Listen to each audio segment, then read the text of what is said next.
Ah mince, faut que je regarde derrière moi. Damn. Pas que j'ai l'air trop con non plus. Magnifique. Ok, c'est parti. Tu m'entends bien? Un, deux. Je peux le remonter un peu? Ok. Je vais attendre que monsieur sorte.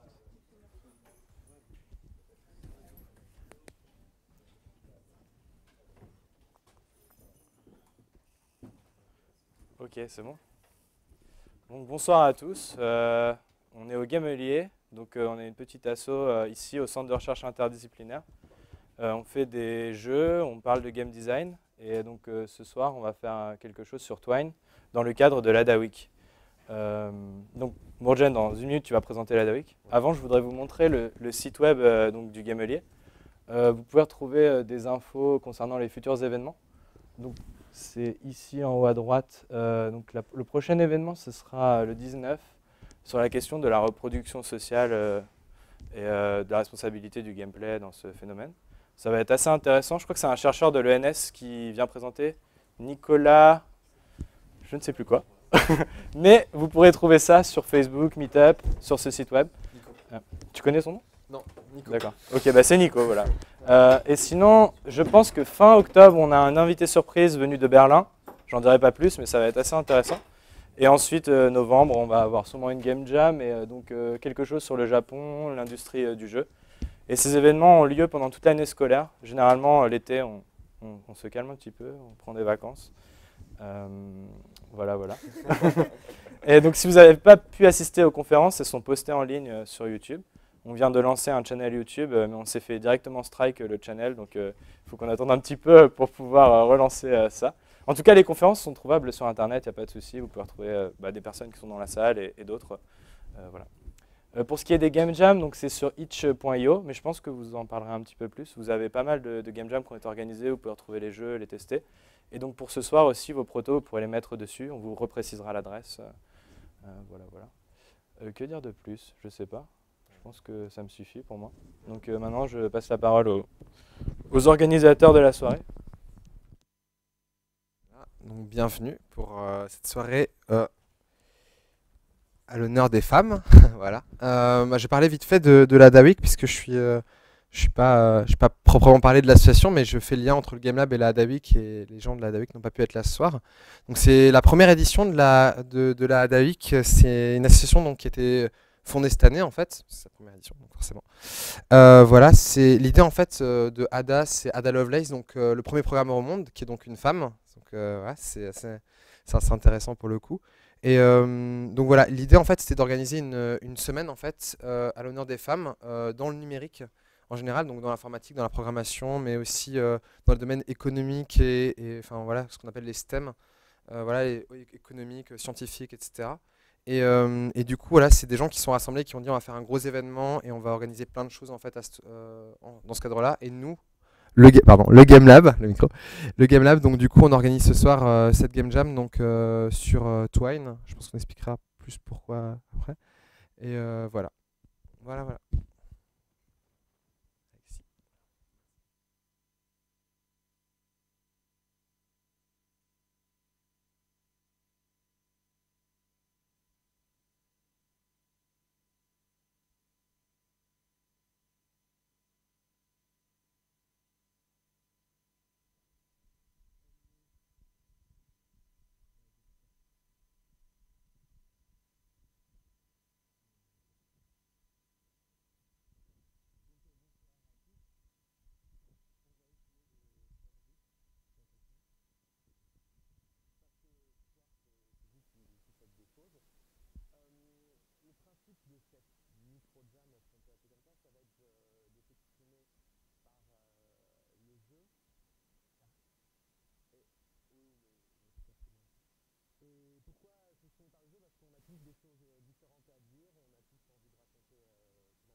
Ok.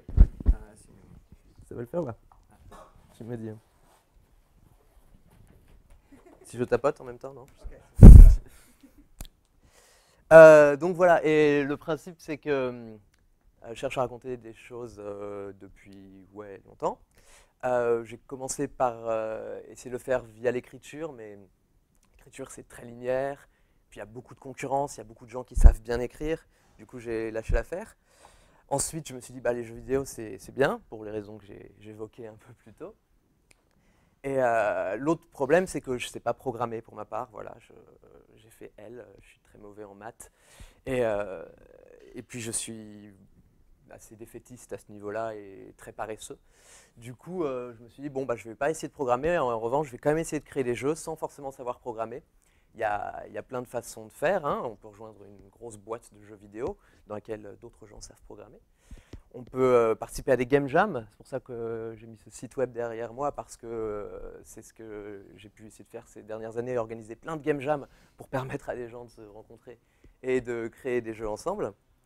Et enfin, on peut utiliser Twine. Oh, c'est raccord, c'est la transition. Twine, pourquoi Twine? Parce que c'est probablement le meilleur outil qui soit. Merci encore. Le meilleur outil qui soit à l'heure actuelle. Du coup, je ne sais pas si je suis audible. Oui, bon.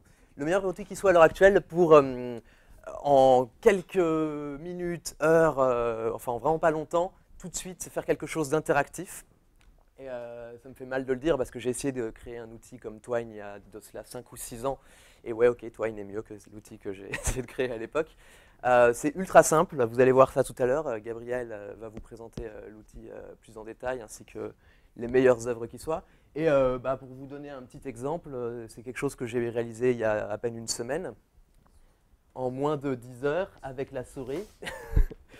Et c'est quelque chose qui montre qu'on peut mettre des images, parce que ça c'est une image, qu'on peut donner des choix multiples aux joueurs, avec des liens, hein, comme si on crée un petit site web, mais en plus simple.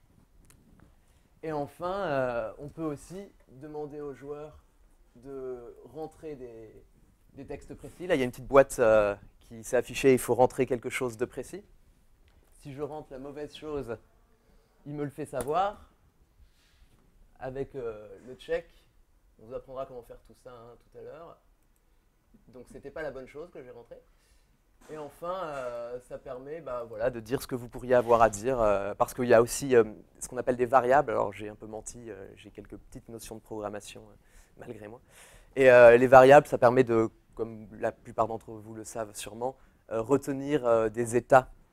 Qu'est-ce que le joueur a fait finalement, qu'est-ce qui lui reste comme vie pour un jeu un peu traditionnel, ou alors qu'est-ce qui lui reste comme amour à donner pour un jeu moins traditionnel, je sais pas. Donc voilà, donc tout ça vous saurez comment l'utiliser tout à l'heure, et ma foi, ça c'est pour Twine. Je vais faire la petite transition qui va bien. Il y a plein de façons de s'exprimer par le jeu. Twine en est une, très simple d'accès, mais Tatiana va vous parler d'autres façons qu'il y a de faire interagir les joueurs et de raconter des choses au sens large. Voilà. Donc, je serai très autonome. Voilà. Donc effectivement, pour parler de Twine, Alexis s'est dit que c'était une bonne idée de me faire venir parce que je n'ai jamais utilisé Twine. Par contre, je fais pas mal de jeux en moins de 2 heures. Et je vais le faire, t'inquiète, c'est cool. Et du coup, ce qui est intéressant, c'est que j'ai moi aussi très longtemps eu peur de la programmation. C'est quand même vachement hostile, faut le dire, quoi. C'est pas très accueillant, etc. Et puis je pense que il y a beaucoup de femmes ici. On n'est pas forcément très bien accueillis. Il y a quand même un peu d'hostilité de la programmation. Peut-être pas par tous, j'en conviens. Personnellement, on m'a pas spécialement poussée dans ces voies-là, hein. La littérature, je faisais ça bien, ça m'allait très bien. Bac L, c'était bien, puis tu pars à la fac après. Bon, je voulais faire du jeu vidéo, mais voilà, il y avait le graphisme. Pour moi, c'est bien, mes jolis petits dessins. Et puis, laisse la programmation à ceux qui savent faire. Et il y a un logiciel qui m'a beaucoup décomplexée, qui est Multimédia Fusion. Du coup, tu as dit mon nom, je m'appelle Tatiana. Ouais. Je m'appelle Tatiana, je suis game designer depuis 5 ans, très alcoolique anonyme. Je suis spécialisée dans les jeux sous forme d'installation tangible. Donc les jeux que je fais, c'est des jeux sous forme d'installation physique. Cette table, par exemple, avec des boutons dessus, on va devoir appuyer sur les boutons. On va devoir appuyer sur les boutons, interagir sur le corps de l'autre. Je vais vous montrer 2-3 petits jeux que j'ai faits. Et avec cette peur de la programmation, elle m'a été très bénéfique pour une raison, c'est que j'ai cherché comment faire très simplement beaucoup de choses. Donc je me suis assez vite dans mon parcours mise à différents logiciels qui permettaient de faire des choses très simples, à des choses très basiques sous Arduino. Et une chose en amenant l'autre, ça m'a beaucoup décomplexé naturellement. Multimédia Fusion, c'est donc le premier logiciel qui m'a permis de... j'ai pas d'action chez eux, hein, mais c'est le premier logiciel qui m'a permis de me décomplexer pour une raison, c'est que c'est de la programmation graphique, mais pas nodale. Le nodal, ça avait quand même... ça fait un moment que j'ai fait mes études, et au début, donc il y avait Virtools. Voilà. Il y avait Virtools, et c'était triste. Et après, du coup, quand on me disait programmation graphique, je me disais, ouais, bon... programmation nodale, c'est pas beaucoup plus simple au final, c'est presque plus compliqué. Et on m'a présenté Multimédia Fusion, qui est un logiciel qui est basé sur des cases à cocher. Donc ça, c'est simple, on a des éléments visuels et puis on va cocher des cases, etc. Et ça a été ma première entrée dans la programmation. Et donc j'ai fait des jeux de jam basés là-dessus, toute seule. Donc ça a été des expériences pour moi où j'ai pu programmer toute seule mes propres jeux, et très très vite, ce qui est très décomplexant. Et ces jeux de jam, je les ai faits en 48 heures.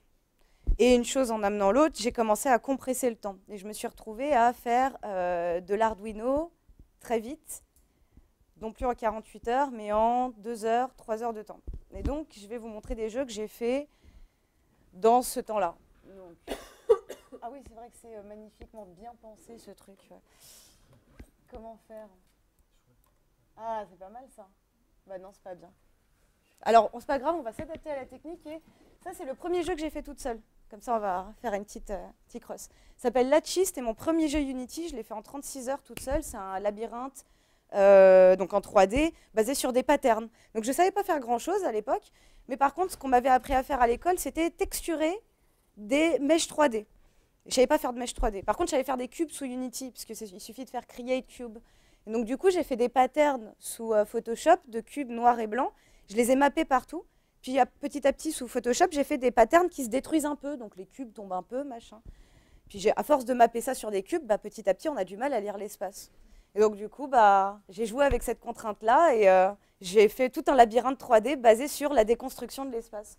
Et donc ça donne, pour vous montrer un petit bout, parce que la vidéo c'est un walkthrough complet, mais ça donne quelque chose de cet ordre-là. J'ai pas de son, mais c'est pas très grave. Voilà. Ça s'est fait en 36 heures par quelqu'un qui ne savait pas faire un transform sous Unity. Maintenant, je sais. Voilà, et donc petit à petit, le truc se déstructure et tout est basé sur des simples textures que je mappais sur des cubes et ça m'allait très bien. Donc, je vais vous passer. Vous allez vite comprendre le principe. Les formes se déstructurent petit à petit à cause du mapping. Donc voilà. Et là, on va avoir la surprise de quelle page va arriver après. Comme ça, c'est vraiment de l'impro. Non, je vais quand même sélectionner un jeu. Mon premier jeu Multimédia Fusion. Alors, à ce stade, qu'est-ce que je savais faire de mes 10 doigts? Ah, merci pour le projet, c'est royal comme ça. Je savais comment faire pour, quand on appuie sur une touche, il y a un asset qui apparaît et qui disparaît. Et quand il y a 2 assets qui sont l'un sur l'autre, j'en fais disparaître un. Donc, j'ai fait un jeu avec ça. Et c'est un super exercice en game design. C'est là où je veux en venir, c'est que j'essaie de vous montrer des exemples de manière peut-être un peu brouillon, de vous montrer des exemples où j'étais game designer, je ne savais rien faire en programmation, j'apprenais 2 trucs et j'essayais de faire un jeu autour de ça. Et finalement, c'est c'est des contraintes qui sont vraiment géniales pour créer. Et donc, ça a donné Tetra. C'est un jeu où il y a un petit dessin de monstre derrière, fait par un ami, Léon.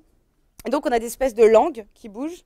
Et puis, faut appuyer sur les langues de la bonne couleur pour attraper des petits vers de la même couleur. Donc, on mange des vers avec des langues, voilà. Quand il y a un vers vert, on doit le manger avec la langue verte. Et juste en déplaçant les objets dans l'espace, au début, les langues sont en bas, donc c'est facile. Puis après, elles sont sur les côtés, en haut. Et du coup, on perd l'analogie entre l'espace du clavier, qui donc a 4 touches l'une à côté de l'autre, avec des langues qui, au début, sont l'une à côté de l'autre, puis après, ne le sont plus. Donc, simplement en déplaçant les objets dans l'espace, j'ai créé du gameplay d'un niveau à l'autre, etc. Mais donc là où je voulais en venir, c'était plutôt, maintenant que je peux voir, un jeu fait en 2 heures et sous forme d'installation. Donc ça s'appelle Ice Cream Simulator, ça a été fait ici au Gamelier, dans le cadre d'un workshop donné par Jonathan Van Hove, qui est un Hollandais qui fait des workshops sur les contrôleurs alternatifs. On se marche un peu dessus à ce sujet, parce que je donne aussi des workshops sur les contrôleurs alternatifs. Et donc, dans le cadre de ce workshop, j'avais 2 heures pour faire un contrôleur avec ce que j'avais sous la main. Et ce que j'avais sous la main, c'était une boîte en carton. À l'époque, il y avait une imprimante au Gamelier. J'avais du papier bulle rose. Et j'avais ce qu'on appelle un keyboard encoder. Donc, c'est une technologie absolument fabuleuse qu'on trouve dans les bornes d'arcade. Et qui permet, en fait, c'est celle qui nous permet de récupérer les boutons et les joysticks. Et ça marche d'une simplicité monstrueuse, puisqu'on branche les boutons, on branche la carte à l'ordinateur, et tout de suite, ça nous donne des inputs. C'est-à-dire que si vous êtes dans un bloc-notes ou dans Word, eh ben, vous allez immédiatement écrire avec vos boutons, parce que c'est mappé comme un clavier. C'est pour ça que ça s'appelle Keyboard Encoder, puisqu'en fait, c'est une carte qui vient encoder tous les boutons comme un clavier. Et du coup, j'avais ça sous la main. Et donc, ce que j'ai fait, c'est Ice Cream Simulator, donc un jeu où... Je vais vous montrer une vidéo, ce sera beaucoup plus simple. Alors, il va falloir deviner à travers la frame. Voilà. Donc, le principe... ouais, on va être patient, tout ça. Le principe pour les joueurs, c'est de lécher une glace le plus vite possible. Et donc, du coup, l'idée là-dedans, c'était, bon, j'ai pas grand-chose, j'ai 2 heures devant moi. Qu'est-ce que je fais avec ça? J'utilise une partie du corps qu'on n'utilise pas habituellement pour jouer, la langue. En tout cas, pas dans les jeux vidéo traditionnels. Voilà, chacun joue au jeu qu'il aime. Hein, du coup, en jouant avec ces contraintes, une chose en amenant l'autre, pour donner tout le détail du process en termes de réflexion. Là, vous l'avez en plus en ralenti, c'est absolument magnifique. Mais, tous les détails de production, en fait, je ne savais pas trop quoi faire. Et donc, je commence à sketcher, à faire des petits dessins de ce que j'avais sous la main, un joystick. Puis en dessinant un joystick, j'ai fait un joystick un peu tendancieux, donc qui ressemblait un peu à une glace, évidemment. Et c'est comme ça que je me suis dit, pourquoi ne pas lécher le joystick? Il y avait ces cartons, j'ai mis le carton en cône, j'ai imprimé un pattern de cône avec l'imprimante du Gamelier, j'ai collé ça dessus. Et en 2 heures, j'avais un jeu où les joueurs lèchent, tout simplement parce que le joystick, en fait, répond. Quand on met des coups de langue dessus, ça répond. Pour la petite question, oui, c'est protégé. Il y avait de la cellophane avant, maintenant... je mets des préservatifs sur le contrôleur parce qu'en fait, ça marche parfaitement avec la taille. C'est très, très sérieux comme propos. Non, ça marche parfaitement avec la taille et ça vient jouer sur l'insinuation derrière, qui est intéressante. Et ça permet surtout d'être hygiénique d'un joueur à l'autre. La plupart des joueurs sachant comment est-ce qu'on pose un préservatif sur le contrôleur. On va passer à un autre jeu maintenant. On ne va pas passer à mes jeux parce que mes jeux, vous pouvez les retrouver à 2 endroits. Et j'ai plus tant de temps que ça, c'est sur mon site, donc, makebird.fr, que vous avez là, ou alors mon site à mon nom, encore plus simple, tatianavillela.com. La dernière chose que j'aimerais vous montrer, c'est, je donne comme Jonathan, qui fait ce workshop où j'ai fait Ice Cream Simulator, moi-même des workshops régulièrement sur les contrôleurs alternatifs. Allez-y, hein, on est entre nous. Sur les contrôleurs alternatifs. Et donc, dans ce cadre, très souvent, je me retrouve avec souvent des étudiants en jeux vidéo ou alors en jeu, en tout cas des gens qui ne sont pas trop loin du multimédia d'une manière ou d'une autre. Et ils ont 2-3 heures maximum pour faire des contrôleurs. Donc, c'est quand même un sacré challenge. Et pour ça, souvent, je viens avec un type de matériel. Et donc, j'aimerais vous parler de ce type de matériel parce que c'est pour moi celui qui permet le plus rapidement de faire ce type de jeu et de s'exprimer très rapidement sur du tangible.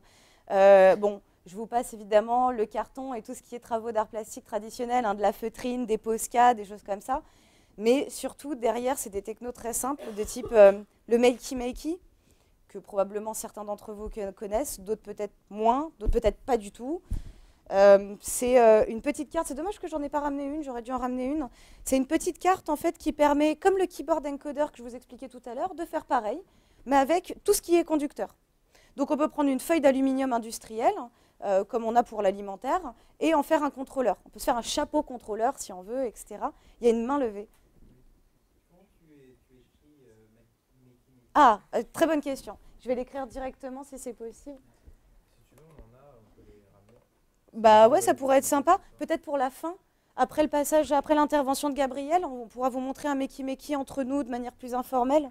Comme ça, on vous montrera comment ça fonctionne plus en détail. Et donc, ça s'écrit pas comme ça, pas comme je l'écris, mais vous ne voyez pas, donc c'est magnifique. Voilà. Ça s'écrit comme ça. Je peux peut-être essayer de vous faire une police un peu plus grande. Allez, soyons fous. Hop. Voilà, ça s'écrit comme ça. Le Meki, c'est la base du contrôleur alternatif fait en 3 coups de cuillère à peau. Je vous conseille vivement du coup, de venir voir à quoi ça ressemble à la fin. Le deuxième, c'est évidemment, et du coup j'en profite pour vous écrire, le Keyboard Encoder, qui n'est pas pour le coup une marque, mais un type de produit qui est donc cette carte qu'on trouve dans toutes les bornes d'arcade et qui permet de manière très accessible de créer ses propres boutons, ses propres joysticks.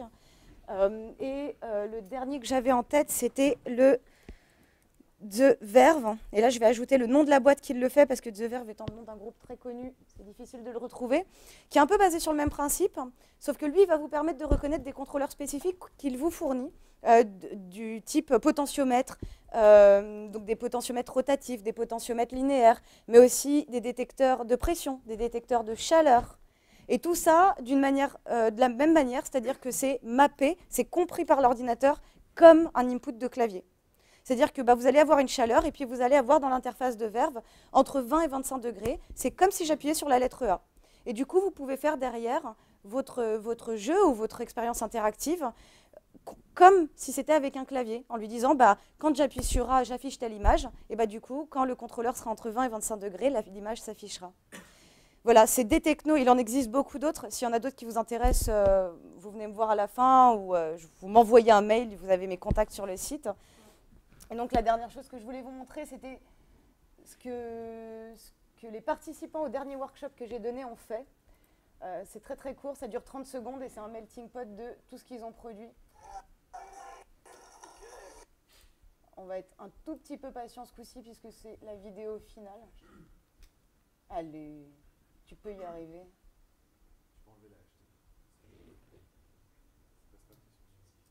Ouais, mais elle n'y est pas.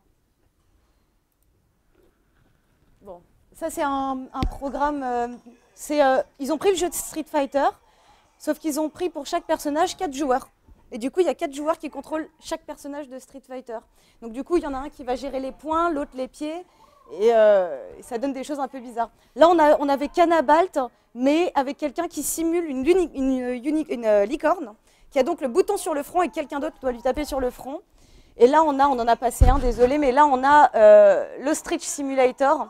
Donc en gros, ils ont mis un bouton à l'intérieur d'un tonneau et l'objectif, c'est de se cacher quand un lion arrive. Et ils ont fait ça en 1h30, avec les technos dont je vous ai parlé. Donc après, ça demande un peu de créativité, mais au niveau compétences techniques, il n'y a vraiment pas grand-chose. Voilà. Je vais passer la parole à Gabriel qui va vous expliquer ce genre de choses, mais avec Twine spécifiquement, parce que là, vous vous exprimez dans le tangible, mais s'exprimer par la narration, c'est quand même plus simple.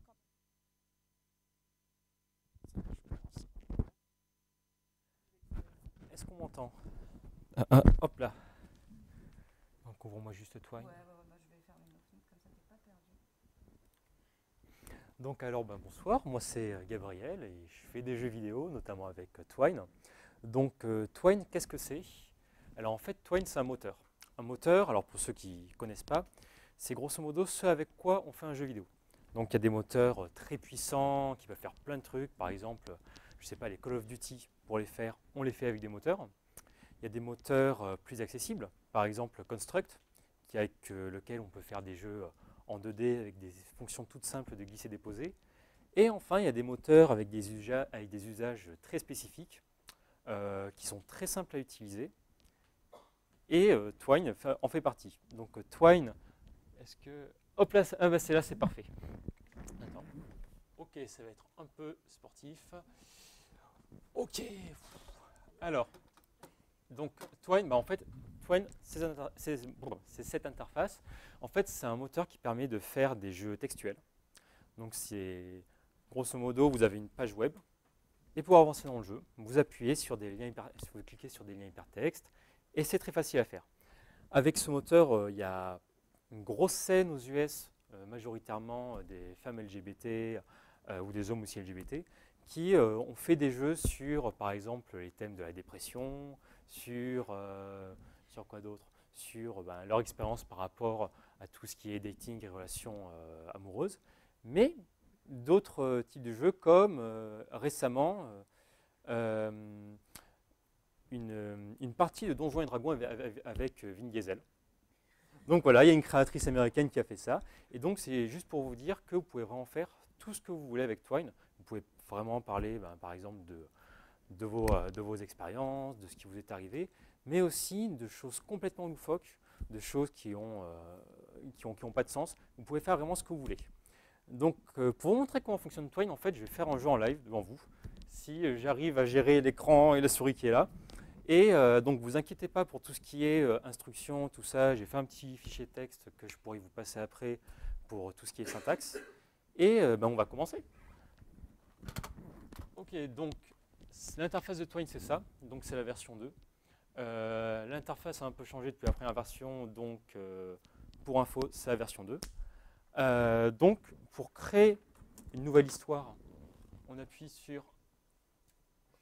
ça va être difficile. Sur Story.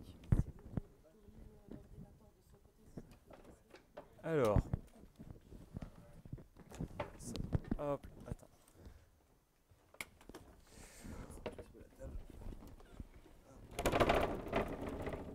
Hop là. Ah bah c'est tout de suite mieux en fait. Donc, ouais, ça va aller. Donc on va appeler ça tutoriel, voilà. Donc, alors vous voyez, ça c'est ce que vous avez quand vous créez une nouvelle histoire. Donc vous avez une gigantesque page blanche. Vous commencez avec ce qui s'appelle un passage. C'est là en fait où vous écrivez le texte, c'est grosso modo votre histoire. Donc là c'est ici que commencera votre jeu par défaut. On pourra changer ça après, mais on le verra plus tard. On double-clique. Et là, vous pouvez éditer le texte. Donc, qu'est-ce que je pourrais écrire? Bon, on va faire quelque chose de classique. Voilà, on va dire qu'on est une aventurière qui vit des aventures.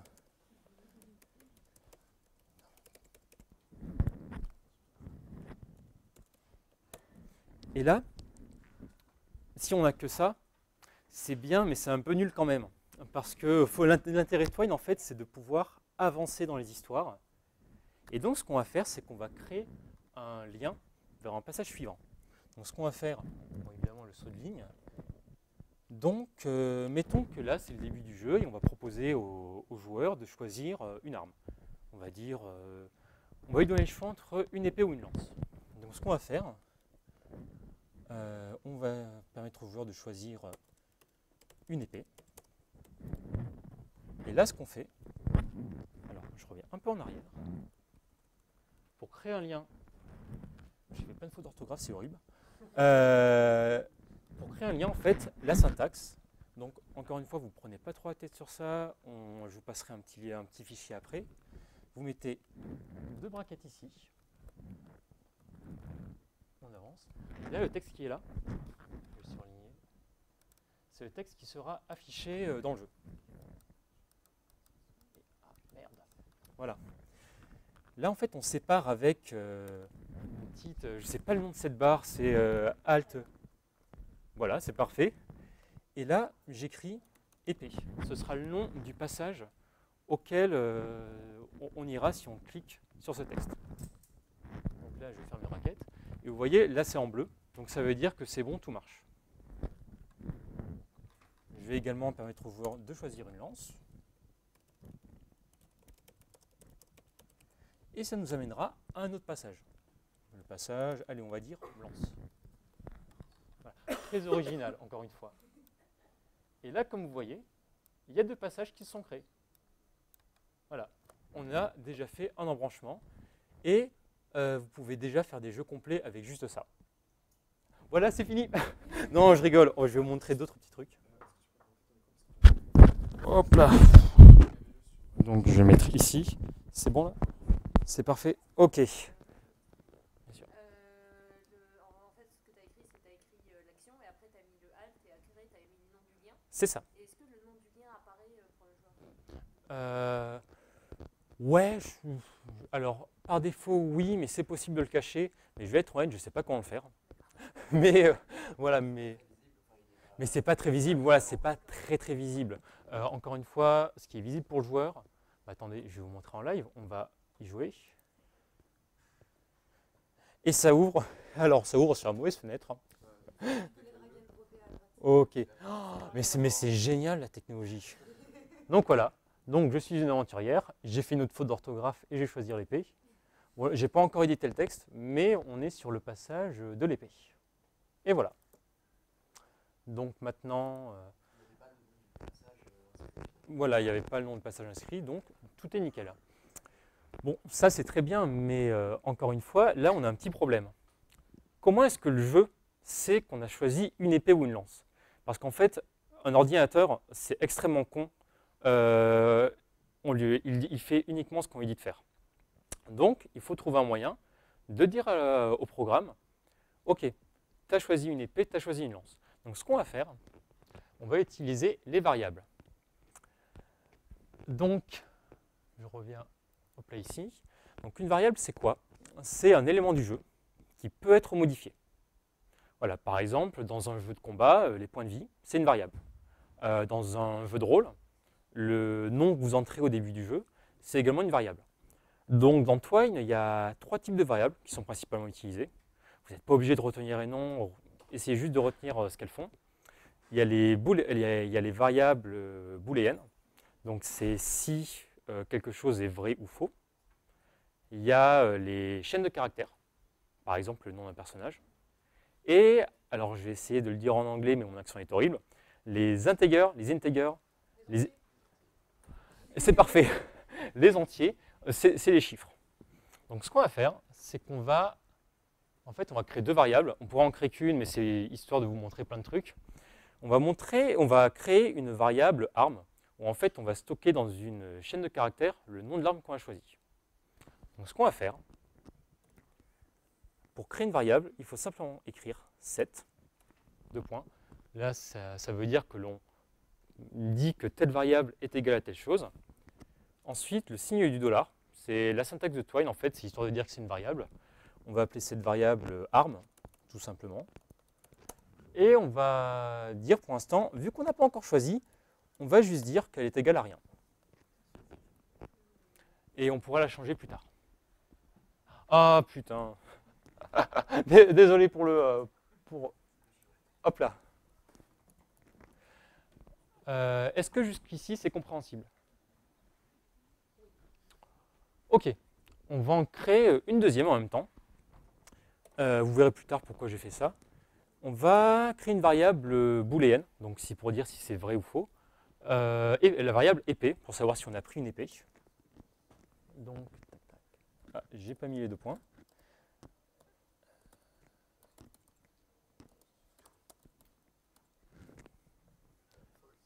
Bon, de toute façon, on peut changer après. On va changer après. Ça, c'est pas important, c'est que le début du jeu. Donc, en fait, je stocke mes variables ici. Les variables, vous pouvez les mettre n'importe où en Twine. C'est juste que moi, j'ai l'habitude de les mettre au début du jeu. Comme ça me fait un endroit où je peux m'y référer au cas où. Parce que ce qui est très important avec les variables, c'est que c'est sensible à la case. Par exemple, c'est sensible à tout ce qui est majuscule, minuscule. Et c'est très important que vous vous souveniez un peu du nom que vous donnez aux variables, tout simplement. Donc, c'est très bien. Là, on a nos variables. Et on va les changer. Qu'est-ce que j'ai encore fait? Ah, ok. Oui, il faut nommer vos passages. Sinon, c'est compliqué. Donc là, puisqu'on a choisi une épée, on va modifier nos variables pour faire comprendre au jeu qu'on a une épée. Donc on fait tout simplement set la fonction variable... non, pardon, désolé, je m'embrouille, désolé. La variable arme, qui était, si vous vous souvenez bien, une chaîne de caractères, on va dire qu'on a choisi une épée, c'est bien ça. J'ai oublié ça. Faites très attention parce que, comme je vous l'ai dit, un programme, c'est très con. Donc, il faut vraiment faire très attention à la ponctuation. Et on va dire que la variable épée est vraie.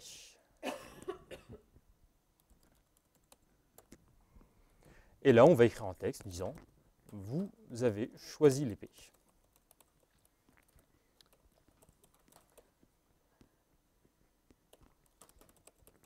Et ok. Attendez. Ah, merci beaucoup. Vous voyez, même moi je fais des erreurs. Donc, on a choisi l'épée. Et on va créer un passage pour la...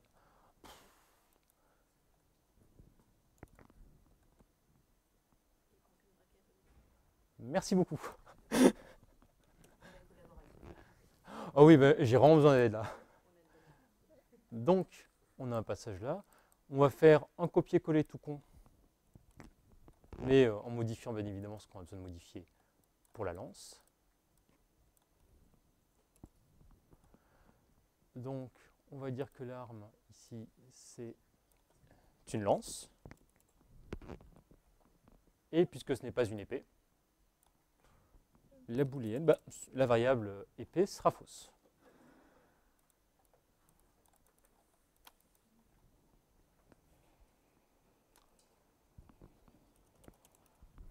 Et on va continuer vers le même passage. Donc là, on a... Ah, pardon, oui.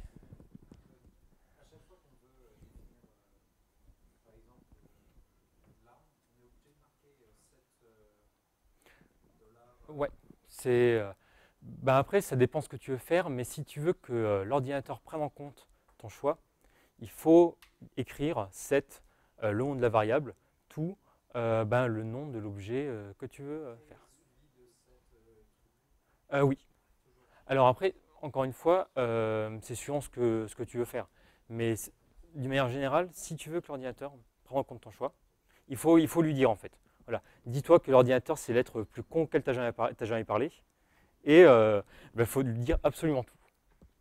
Et donc, comme il faut lui dire tout, parce que là, c'est bien de lui avoir dit qu'on a des variables. Mais il faut qu'elles servent à quelque chose. Donc, ce qu'on va faire, c'est que la suite du jeu sera déterminée, changera en fonction de l'arme qu'on a choisi. Donc, on a notre passage là.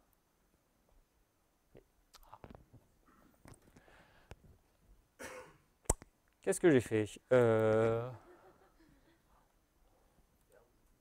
Ouh là là, qu'est-ce que j'ai fait? Attends. Ok. Attends, j'espère que c'est sauvegardé, sinon je suis dans la merde. Mais où est le curseur? Alors désolé, c'est une présentation faite à l'arrache.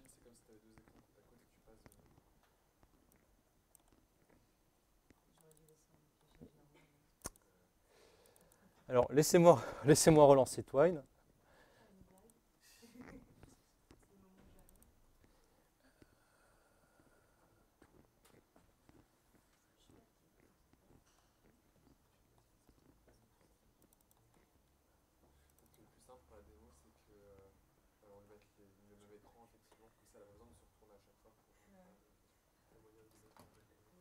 Alors, j'espère que c'est à sauvegarder. Je vais te mettre l'écran ici et la main. Ok. Mais oui, mais pourquoi on l'a pas fait plus tôt? Parce que moi, je préfère un écran du étendu, parce que je savais pas. On n'en a pas parlé.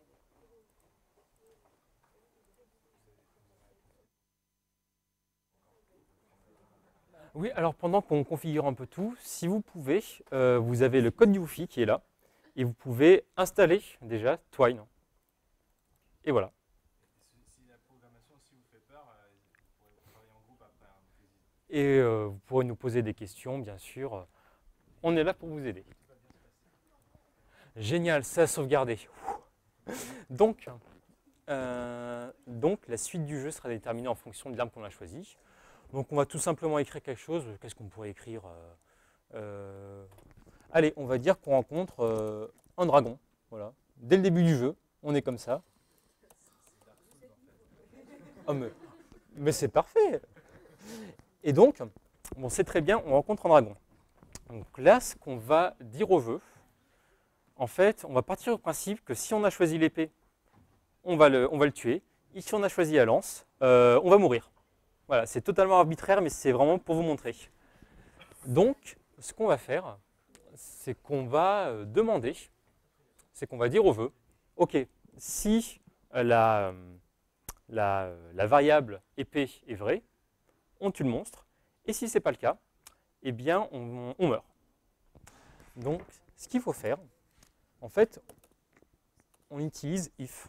If, c'est si. La variable épée est vraie. Et là, en fait, on va ouvrir les brackets, mais juste un de chaque côté, cette fois-ci. Ce qui est entre les brackets, c'est ce qui va se passer. Donc, on peut changer la valeur d'une variable ici, on peut mettre du texte, et ce texte s'affichera uniquement si la variable est vraie. Donc, on va écrire vous tuez le dragon et vous continuez vos aventures. Voilà, c'est un jeu très expéditif, mais c'est pas trop l'important là. Et donc, on va appeler notre prochain passage Aventure 2. Et voilà. Donc, j'ai bien mis assez de brackets, c'est bon. Et là, donc là, on a le jeu dans le cas où on a choisi une épée. Et si on a choisi une lance, alors on pourrait écrire if épée. Attendez, j'ai fait une grosse erreur là. En fait, il faut lui demander is. Désolé. Donc, si l'épée est vraie, eh bien, on a ça qui se passe et on a un lien vers la suite de l'aventure. Et si ce n'est pas le cas, eh bien, on écrit juste un simple mot. Sinon. Donc, ça veut dire que si l'épée, si on n'a pas pris l'épée, qu'est-ce qui se passe?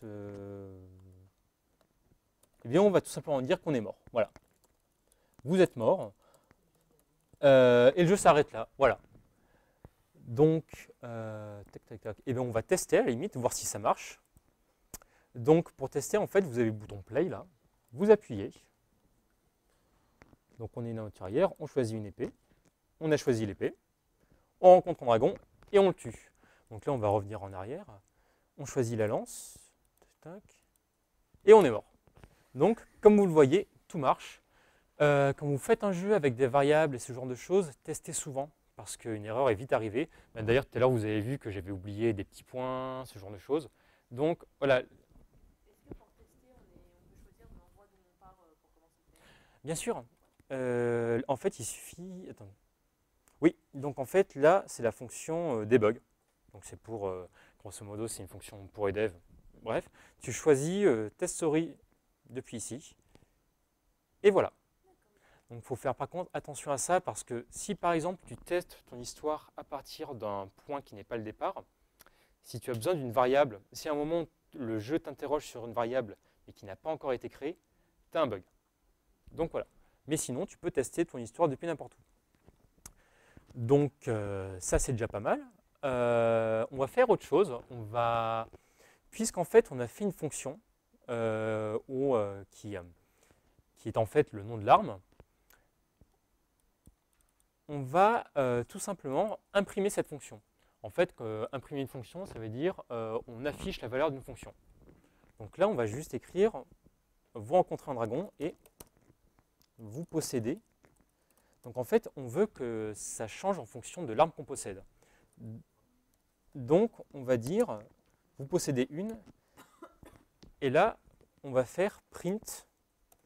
Print, en fait, c'est pour afficher la valeur d'une variable. Et la variable, c'était arme, la variable? Je m'en souviens plus. Arme, ok. Tac, tac.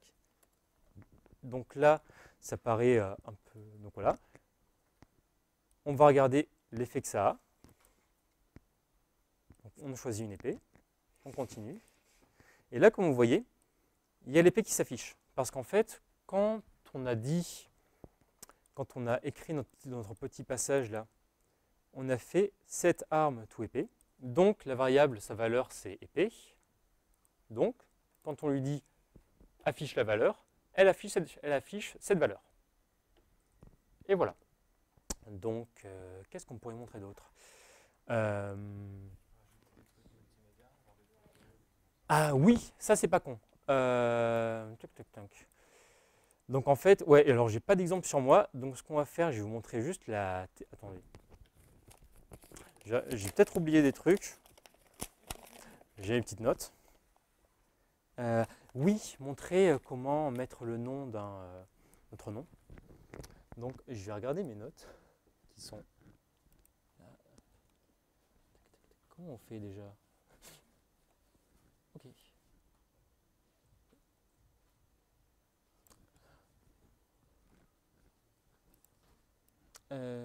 En fait, oui, mais non, je suis bête. Je vais vous montrer comment utiliser les variables integer, donc les chiffres entiers.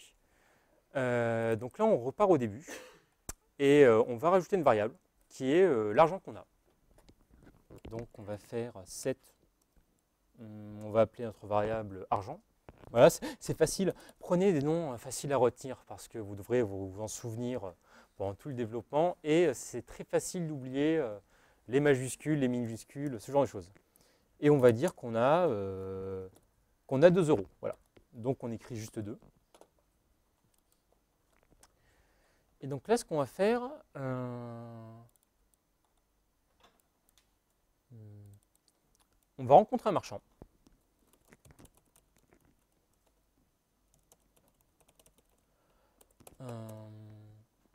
Qu'est-ce qu'il pourrait nous vendre? J'ai pas d'idée là. Un pain au chocolat, voilà. Il vous propose un pain au chocolat. Et non pas une chocolatine, attention. Et là en fait, on va faire. Donc en fait, on va réutiliser un if. Là, je vais vous montrer une façon différente de l'écrire. Si notre variable argent est supérieure à 1, alors là, vu qu'on ne l'a pas changé, elle sera toujours supérieure à 1. Mais vous pouvez la changer durant tout le jeu. Alors non, on va plutôt faire à 3 parce que je vais vous montrer comment la changer. Si la variable argent est supérieure à 3, eh ben, il va nous dire, on va lui répondre, et vous l'acceptez.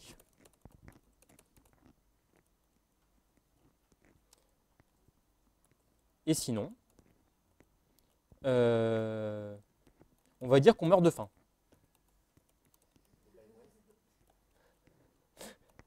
Donc, où était là? Oui. Donc on teste ça. On choisit l'épée, on continue. Les aventures. Là, vous avez vu que comme on a moins de 3 €, eh bien on meurt. C'est aussi simple que ça.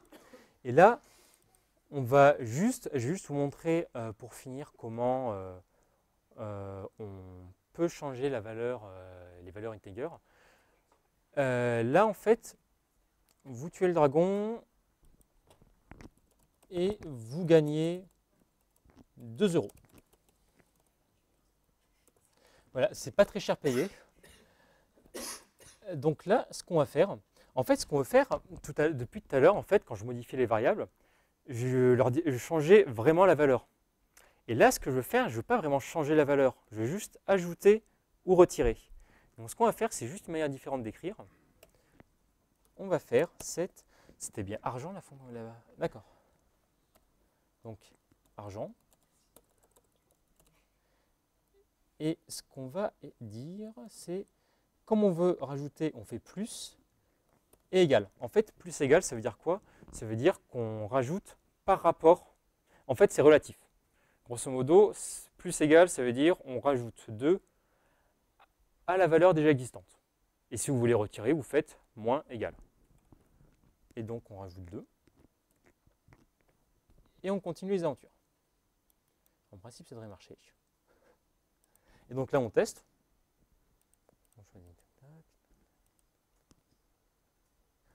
Et vous avez vu que comme la valeur a changé, le résultat a changé. Et je pense que c'est... Ah, je vais vous montrer un dernier truc. Alors, c'est juste histoire de vous montrer les possibilités de Twine. Vous pouvez vraiment modifier en profondeur la manière dont le jeu s'affiche. Par exemple, je dois avoir des exemples dans le coin. Ici. Non, je les ai plus sous la main. Donc, je vais juste vous chercher rapidement. Où est le navigateur internet?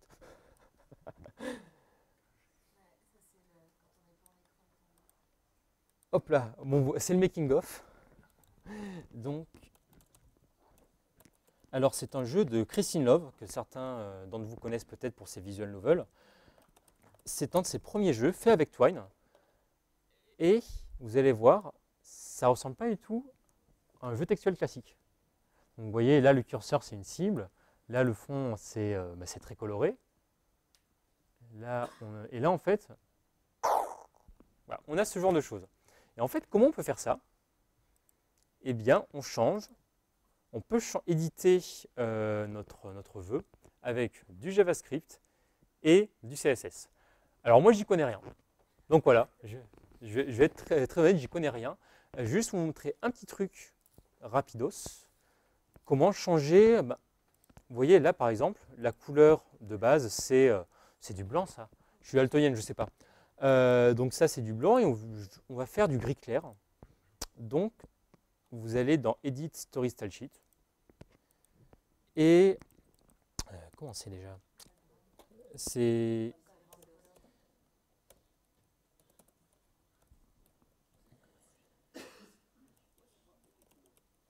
voilà. Donc vous écrivez ça comme ça pour changer. Hein? Ah, je crois que le background tout seul ça marche. Attendez. On verra, on testera. Et alors, soit vous pouvez faire du RGB, truc classique. Donc là, on va mettre 220, 220 et 220. Le point virgule, c'est très important. Vous l'oublierez souvent, mais et ça vous causera beaucoup de bugs. Et on va voir si ça marche. Et ça marche. Voilà. Donc en fait, c'est juste histoire de vous montrer que vous pouvez le faire. Voilà. Et je pense que c'est bon. En fait, c'est vraiment suffisant pour que vous puissiez faire 95% de ce que vous voulez.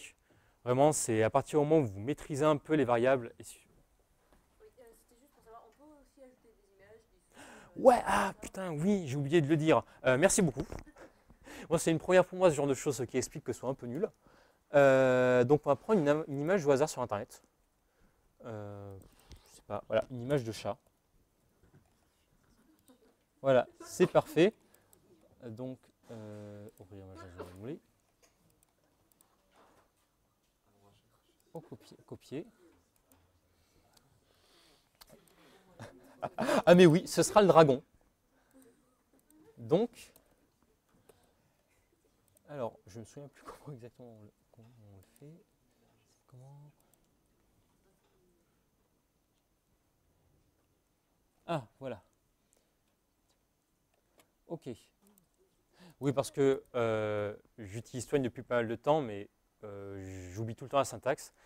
Et c'est la preuve qu'en fait, vous n'êtes pas obligé de retenir la syntaxe par cœur. Vous faites un petit récapitulatif à côté de vous pour savoir quel mot-clé utiliser, ce genre de choses. Et ça passe. Donc, on fait... Voilà. Donc, là, c'est l'image. Vous pouvez insérer. Vous mettez le lien de l'image.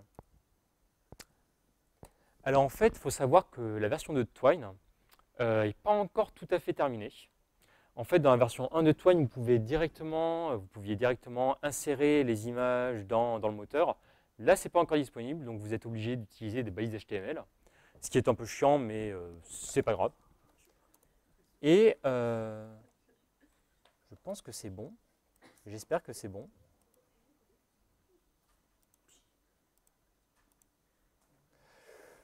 Ok, donc en fait, voilà, donc ça, c'est l'exemple typique d'un bug. Donc laissez-moi quelques minutes.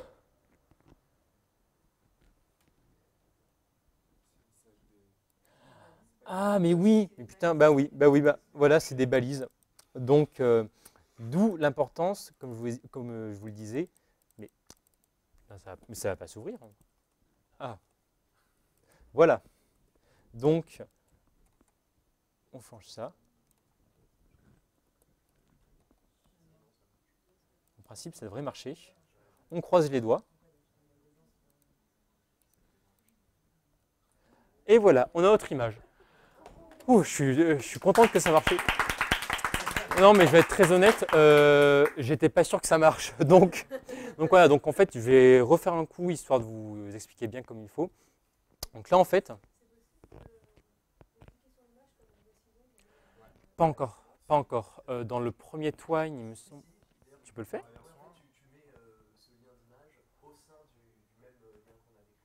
Ah, eh bien oui alors. Eh bien ça marche. Et mais en fait c'est toi l'expert Twine.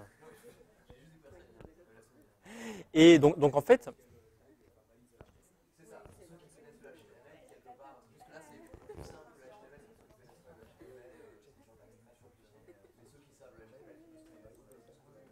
Donc voilà, donc en fait, pour mettre des images, vous ouvrez des petites balises là. Vous faites image, src égale, et vous mettez le lien de l'image directement. Et je pense que c'est bon. Je crois pas. Eh ben GIF animé, ça marche. Honnêtement, j'ai fait très peu de choses avec des images, donc c'est pas le truc que je maîtrise le mieux, comme vous l'avez vu. Oui, tu peux mettre une vidéo. Si vous voulez mettre du son, il faut mettre un petit code JavaScript, genre pour faire louper un MP3, des choses comme ça. Vous pouvez facilement créer une ambiance sonore pour votre jeu. Ouais, faut aussi peut-être passer par YouTube Repeat, ou enfin des choses du genre. Mais Twine n'est pas forcément adapté à tout ce qui est son, tout ça. Et je pense qu'on est bon là. Voilà, en fait, avec ce que je vous ai montré, c'est des choses très basiques, très simples, mais avec lesquelles vous pouvez faire énormément de choses. Encore une fois, si jamais vous avez des problèmes avec la syntaxe, je vous filerai le petit fichier que j'utilisais comme pense-bête pour vous aider. Et voilà, je pense que c'est bon. Je vais te laisser. Hop là.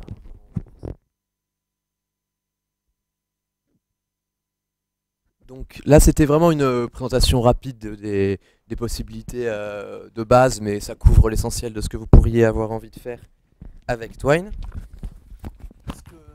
Ce que je vous propose maintenant, c'est en fait, on va créer des choses. Hein. Et du coup, est-ce qu'il y en a qui savent déjà quel genre d'histoire ils voudraient raconter peut-être même en solo. Enfin, ouais, moi je sais, je veux faire un truc ce soir. Et que ces personnes pourraient d'ailleurs lever le doigt, que je me rende compte vite fait. Ah ouais, j'ai une idée, je voudrais faire un truc. Je vois un doigt levé, 2 doigts, 3 doigts. Il y a quelques personnes. Est-ce qu'il y a des personnes qui préféreraient, à contrario, travailler en groupe? Enfin, se dire, bah tiens, je vais me mettre avec quelqu'un d'autre ou avec 2 autres personnes. Et puis ensemble, on va faire l'architecture d'une histoire et puis voir comment ça se passe, quitte à ce qu'il y en a un qui a une feuille de papier à côté et qui dessine les grandes lignes de l'histoire. Il y en a un autre qui écrit quelques nœuds. Je ne pense pas qu'on puisse combiner, malheureusement, différents projets Twine. Et donc, il y en aura un qui aura le contrôle du Twine proprement dit, mais les 2 autres peuvent évidemment aider. C'est pour dire que les 2 sont possibles. Ce qu'il faut, c'est s'organiser un petit peu. Il est quelle heure exactement? 20h10. Que vous soyez en solo ou que vous vous mettiez en petit groupe, il faut bien savoir que il y a pas mal de gens ici, je pense, qui sont assez à l'aise avec Twine, voire le HTML, parce qu'on a vu que le HTML était reconnu dans Twine. On est dispo, vous nous faites signe, le genre de questions que vous pouviez nous poser à l'instant, n'hésitez pas à les poser. Moi j'aimerais mettre un son, moi j'aimerais mettre un GIF animé qui boucle, ou un GIF animé qui boucle, je ne sais plus. Eh bien, vous nous demandez, et puis on essaye de voir avec vous ce qui est faisable. Et voilà, ce qui se passe, c'est que... C'est le Itch.io, ça? Parfait, voilà. Ce que vous allez créer ce soir, que vous finissiez ce soir ou non, vous allez pouvoir le mettre en ligne sur ce site. Voilà. Donc toute la semaine, pour les gens qui auraient commencé Guerre épée en version interactive ou qui se sentiraient de vraiment créer une cathédrale narrative sans précédent, vous avez un peu plus de temps que ce soir éventuellement. Ce que je vous encourage quand même, c'est peut-être essayer de finir quelque chose dès ce soir, même si c'est un micro-récit dont vous êtes le héros, une petite nouvelle interactive, et de le mettre en ligne, quitte à y revenir plus tard. Et ce qu'on fera peut-être aussi éventuellement dans 3 heures, il est 20h12, disons jusqu'à 22h30, 23h, on va vous laisser créer, on va vous aider à vous organiser, voire même à intégrer les choses. Et peut-être qu'on fera une petite pause où ceux qui auront des choses abouties ou qu'ils ont envie de montrer aux autres, etc., pourront venir et faire jouer leur récit interactif au reste des gens, sous forme de vote, j'en sais rien, je sais pas. Donc voilà, histoire de partager un petit peu ce qui aura pu être créé ce soir, ce qui aura pu être créé ce soir. Voilà. Vous voyez, la plupart d'entre vous ont des tables qui roulent, ce qui est super pratique pour faire des groupes. On va donner des chaises aux gens qui n'en ont pas, évidemment. Et puis on vous laisse vous organiser en discutant. Oui, par contre, Ouais. si vous avez des questions, maintenant, Voilà. vous pouvez les poser aussi. On est là pour ça. Ah oui, bien sûr, des questions d'ordre général sur ce qu'on vient de dire qui pourraient profiter à tout le monde. Oui. Oui, je vais le mettre ici.